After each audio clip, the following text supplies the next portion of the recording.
Agradecemos que continúe con nosotros. Seguimos conversando en la entrevista al día con el ingeniero Arturo Sabla. Ingeniero, para hablar un poco ya sobre otro tipo de cuestiones específicas en torno al país, en materia económica, por ejemplo, si se observa y poniendo siempre los ejemplos de lo que está viviendo Sudamérica, en algunos países, lo que está haciendo Ignacio Lula da Silva en Brasil, lo que se está haciendo en Venezuela, el contraste, lo que está haciendo Michelle Bachelet en Chile, por ejemplo.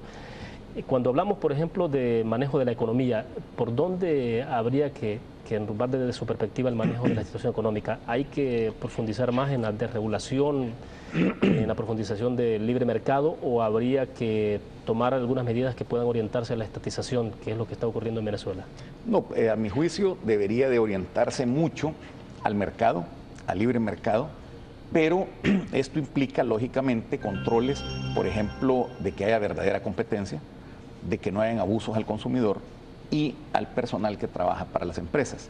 En otras palabras, el mercado por sí mismo ha demostrado que es el mejor método para asignar recursos y para establecer precios, pero tiene que ser un mercado, lógicamente, donde jueguen reglas claras en este sentido, especialmente en la competencia.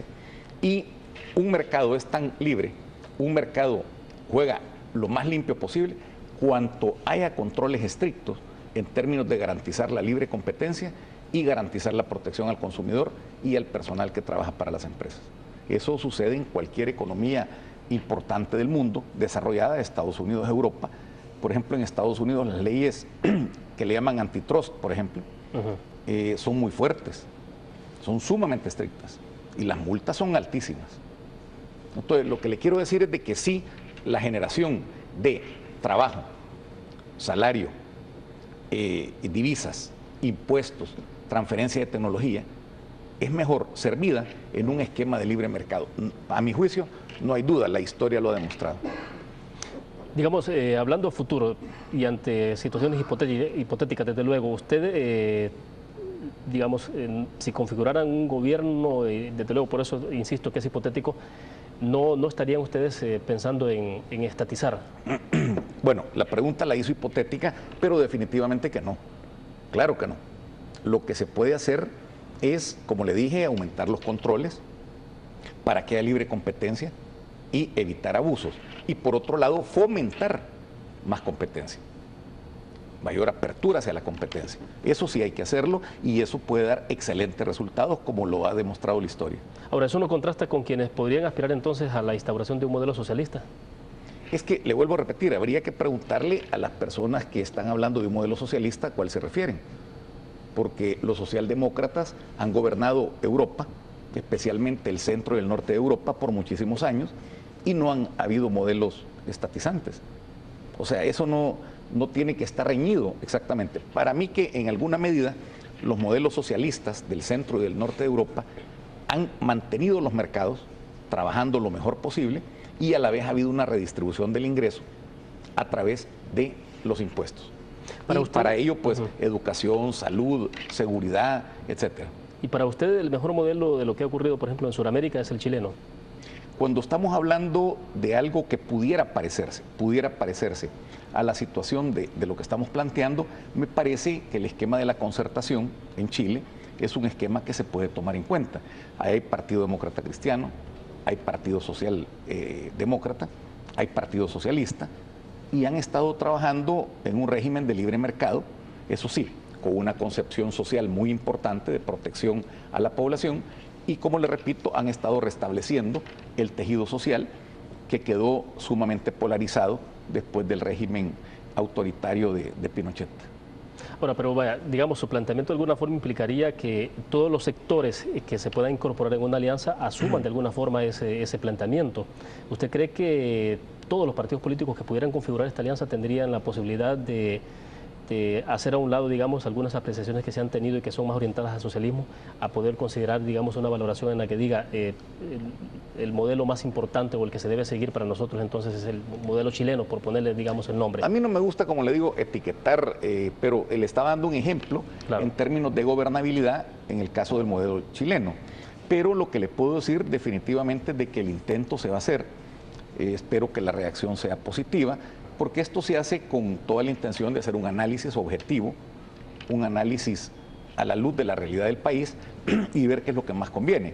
Yo, repito, soy un convencido, lo digo con toda sinceridad, de el esquema de libre mercado con las regulaciones adecuadas, como hay en todos los países civilizados y desarrollados del mundo, pero también una participación importante en la inversión social, una participación clave en la inversión social. ¿Y esto se puede considerar como simples correctivos al modelo que estamos viviendo en este país o No. son cuestiones más de profundidad? Yo creo que es una cuestión mucho más de profundidad. Por ejemplo, el tema del ingreso. El ingreso se ha estado deteriorando paulatinamente en los últimos 20, 25 años. Los abusos, en términos de los cobros también, son bastante evidentes, a pesar de que hay que reconocer que la Defensoría del Consumidor ha intentado hacer algo sobre esto. El tema también de las obras de infraestructura, que antes se había pensado que tenía que hacer el sector privado, después dijeron que no. El tema de los subsidios focalizados, la reforma fiscal, la integración regional.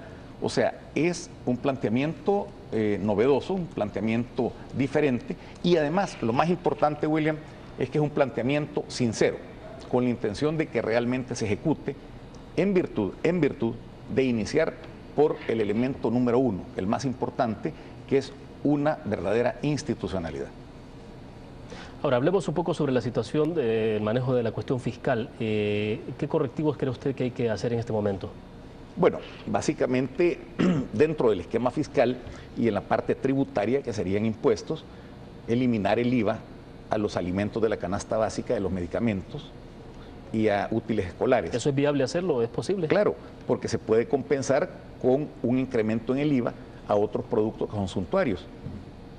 Hay muchos países del mundo que tienen IVA diferenciado, empezando por Francia, que ha sido el país donde se inició el IVA, y no hay ningún problema. Lo que sucede es de que se necesitan controles muy fuertes, evitar esquemas que permitan la evasión, y eso le va a dar a usted más poder de compra a la población. Otro elemento también es un reajuste en el impuesto sobre la renta para liberar, repito, de la carga a las clases más desposeídas. Ese sería cambiar la lógica de la regresividad de que se ha cuestionado. Exactamente, en lugar de ser un impuesto regresivo, que sea realmente un impuesto progresivo. Eso es de lo que se trata. Entonces, mantener niveles importantes de ingreso fiscal adecuados a las necesidades, pero sin cargar, como se hace normalmente la población más pobre de nuestro país. ¿Cómo la cargan normalmente? Bueno, IVA. Suban el IVA, amplíen el IVA a la canasta básica o a los medicamentos, y obviamente eso le está restando en el tema de ingreso a la población. Ahora, usted habrá conocido un informe que presentó FUSADES recientemente donde planteaba de alguna forma alguna mejora en la recaudación fiscal en los últimos años y se hacía referencia también a la reforma sobre la cuestión fiscal que se hizo hace aproximadamente 2 años en donde se supone que hubo importantes resultados, es decir, que se supone que hay una mejora en ese sentido. Sí, definitivamente hay una mejora, pero no es suficiente. De hecho, el esfuerzo que hizo el ministro de Hacienda al principio de la administración del presidente Saca fue muy importante, eso no se puede negar, pero también se quedó en el camino, o sea, no se completó en términos de todo lo que debería de hacerse y acabo de mencionarle algunos elementos, ¿verdad? Ahora, también en la recaudación hay que ver lo siguiente, William, la inflación que hace que se recaude más, pero mucho de eso es efecto inflacionario. Cierto nivel, no hay que negarlo, de crecimiento económico. Otros impuestos que se han establecido, como el Fosalud, por ejemplo, o algunos ajustes que han hecho a la tabla de aranceles, que no han dicho nada, pero que lo han hecho. Por ejemplo, productos ferrosos han subido del 0, 1 o 5% al 10 y 15. El Salvador es el único país de Centroamérica donde los textiles para la confección de ropa u otros usos tiene el 20% de arancel y no el 10% como el resto de Centroamérica, lo cual los coloca en desventaja. Tiene el tema también de la gasolina o los derivados del petróleo en general, que cuanto más sube de precio, el IVA va aparejado y va subiendo más. Entonces, hay que hacer un análisis, por eso le mencionaba que es importante conocer bien la realidad, en el sentido de cuánto se debe a inflación, cuánto a crecimiento económico real, cuánto a otros impuestos, le acabo de mencionar 3 ejemplos, y cuánto también al hecho de ir el IVA prácticamente encima de los incrementos de precio de los derivados del petróleo.